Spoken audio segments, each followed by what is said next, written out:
Pregnant सास। जमाना कितना भी बदल जाए, इतना भी नहीं कि बहू घर आए और सास गर्भवती दिख जाए। देखो मीरा, माँ का पूरा ख्याल रखना है, उनसे अब काम नहीं होता है। क्यों, क्या हो गया है? तुम्हारी माँ तो हट्टी कट्टी दिख रही है, पूरी शादी में घोड़ी की तरह नाची है, अब क्यों काम नहीं होता उनसे? वो माँ प्रेग्नेंट है ना, बच्चा होने वाला है। मैं कभी भी भाई बन जाऊंगा इस साल के अंत तक। क्या बोल रहे हो? वो सर पर हाथ रखकर बैठ जाती है। यार पहले क्यों नहीं बताया? कैसा मजाक है ये? झूठ बोल रहे हो ना? हाँ, झूठ बोल रहे हो ना? तभी ससुर की आवाज आती है। बहू, पानी गरम कर दे, तेरी सास को दवाई देनी है। समय पर दवाई ना दी तो परेशानी हो जाएगी।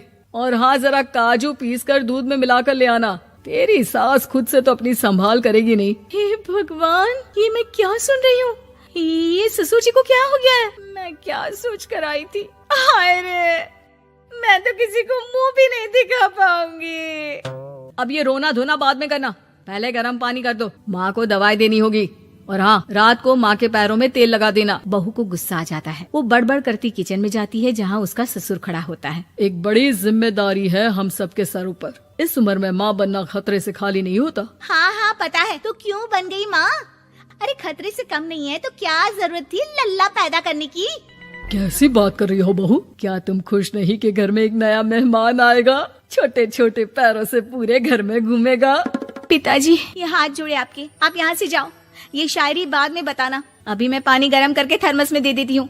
सारा दिन पिलाते रहो गरम पानी। और हाँ, ये बच्ची की बात बार बार मुझसे कोई नहीं करेगा। बहू का पारा अब चढ़ा ही रहता था। वो काम तो सारा करती, लेकिन किलस किलस कर। मीरा सारे काम से फुर्सत पाकर बैठी होती है कि माँ का फोन आ जाता है। बेटा, बहुत बड़ी जिम्मेदारी है तेरे सर पर, अच्छे से निभाना। ससुराल में हर किसी को खुश रखना वैसे तो मुश्किल है, लेकिन भगवान ही हिम्मत देता है बहू को हर कुछ सहकर सबको खुश रखने की। क्या बड़बड़ किए जा रही हो माँ? जानती भी हो कि यहाँ क्या चल रहा है? मेरी सास, अरे तेरी सास तो देवी है देवी। कितने खुश हो रहे थे सारे तेरी सूरत देख देख कर। पता नहीं जैसे बहू नहीं कोई मन मांगी मुराद मिल गई हो उन लोगों को। अरे बात तो पूरी सुनो। मन मांगी बुरा तो पूरी हुई है। अरे मेरी सास को बच्चा होने वाला है, प्रेग्नेंट है वो। क्या बकवास कर रही है मीरा? ये बात किसी को कहना मत। मुझे तो बता दिया, लेकिन अब अपनी जबान सिल ले। कहाँ है तेरी सास? बात तो करा मेरी। पूछू जरा, पोता पोती खिलाने की उम्र में खुद का बच्चा खिलाने का शौक कहाँ से आ गया? और आया भी तो बताना तो चाहिए था। अब क्या नाक कटाने के लिए हम लोगों से रिश्ता जोड़ा है? रुक, तेरे पापा से बात करती हूँ। मीरा फोन रखकर लेट जाती है। वो एक सपना देखती है कि उसकी गोद में एक बच्चा खेल रहा है। भाभी की गोद में कितना खुश दिख रहा है ना, लग ही नहीं रहा कि भाभी है। मैं तेरे लिए क्या लाया हूँ, सोने की बालियाँ। तेरी शादी में तो मैं बुढ़ा हो जाऊंगा ना। अरे कैसी बात कर रहा है बेटा, इसकी जिम्मेदारी तो तू ही लेगा।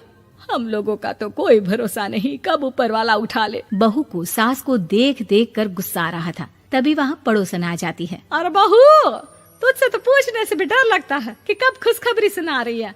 अब तो अपनी 1 महीने की ननद की ही जिम्मेदारी संभाल ले, बहुत है। अपने जेवर भी रख देना और पैसे भी जमा करना शुरू कर दे। वो बात आगे बढ़ाती उससे पहले ही बहू जोर से चिल्लाकर उठ जाती है। नहीं नहीं नहीं नहीं, मैं अपने जेवर किसी को नहीं दूंगी। अरे कौन ले रहा है तुम्हारे जेवर? तुम औरतें भी ना सपने में भी जेवर ही संभालती रहती हो। मैंने जो सपना देखा है ना, सुनोगे तो होश उड़ जाएंगे। अच्छा, तुम अपना सपना बाद में बताना, पहले मेरा सुनो। कल मैंने इतना अच्छा सपना देखा कि अगर वो पूरा हो जाता है ना तो मैं तुम्हारे लिए रानी हार बनवा दूंगा। बहू अब सारे गम भूलकर पति का सपना सुनने में लग जाती है। अरे क्या सपना था बताइए ना, बोलिए भी तो, क्या सपना है? मैं पूरा कर दूंगी अगर बात रानी हार की है तो। बोलिए बोलिए। मैंने रात को सपना देखा कि माँ को बेटी हुई है और मुझे बहन। सच्ची, इस घर में बेटी हो जाए तो मैं तो झूम ही उठूं। मीरा का मुंह बन जाता है। वो चुप हो जाती है और सपने की बात याद करती है कि बेटी हुई तो उसे ही अपने गहने उसे देने होंगे। फिर तो रानी हार की जरूरत पड़ेगी ही। भाई लड़की बड़ी होगी, उसकी शादी होगी तो जेवर तो चढ़ाने ही होंगे ना, कहाँ से आएंगे वो? कितनी समझदार हो तुम मीरा। मैंने भी यही सोचकर तुम्हारे लिए रानी हार लेने का सोचा था। अरे फूटी किस्मत मेरी जो ऐसा परिवार मिला। मेरे पापा की तो मैं अभी क्लास लगाती हूँ, जो सब जानते हुए भी ऐसे परिवार में मेरी शादी कर दी। बहू पिता को फोन लगाने ही वाली होती है कि ससुर की फिर से आवाज आती है। बहू गरम पानी ले आ जल्दी, थर्मस में खत्म हो गया है। बाद में खबर लेती हूँ मैं पापा की, पहले सास को गर्म पानी दिया हूँ। बहू अभी किचन में काम कर ही रही थी कि मीरा के मम्मी पापा आ जाते हैं। वो हाथ में ढेर सारे फल लेकर आते हैं। मीरा के पिता मीरा के ससुर से कहते हैं, लीजिए भाई साहब, ये फल रखिए, बहन जी को खिला दीजिएगा। वैसे कैसी है उनकी तबीयत? बस पता तो है आपको, ऐसे वक्त में जो होता है बस वही सब। मुझे तो सुनकर बहुत गुस्सा आया था, लेकिन चलिए, भाग्य में जो है लिखा उसे कौन टाल सकता है। डॉक्टर को दिखाए? हाँ हाँ, बस डॉक्टर आने ही वाला है। अच्छा हुआ आप लोग भी आ गए। उतने में एक सुंदर सी लेडी डॉक्टर आती है। पेशेंट कौन है आप? अरे नहीं जी, मैं तो बहू हूँ इस घर की। मैं तो अभी सोच भी नहीं सकती पोता या पोती के बारे में। अभी तो मेरी सास ही। अरे चुप हो जाना, देख तो ले, डॉक्टर है ये, किसी के भी सामने गुस्सा फोड़ देती है। डॉक्टर कमरे में जाती है और थोड़ी देर बाद बाहर आ जाती है। पीछे से सास भी निकल आती है। हे भगवान, इतना दुख तो किसी को भी ना दे जितना मुझे दिया है। देखिए बहन जी, आप लोगों को तो ये सोचना भी नहीं चाहिए था।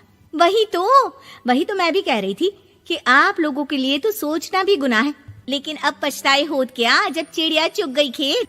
डॉक्टर वहाँ से चली जाती है। मैं माँ नहीं बन सकती, मैं प्रेग्नेंट भी नहीं हूँ। ये कैसे? तुम तो बोल रही थी कि अरे वो गैस का दर्द था और पेट भी गैस से फूल रहा था। डॉक्टर ने चूर्ण दे दिया है, गर्म पानी से फांकना है। मैं अभी लाती हूँ गर्म पानी। अरे मैं तो गीजर ही लगा देती हूँ। हाय रे, खुशी के मारे पागल ना हो जाओ।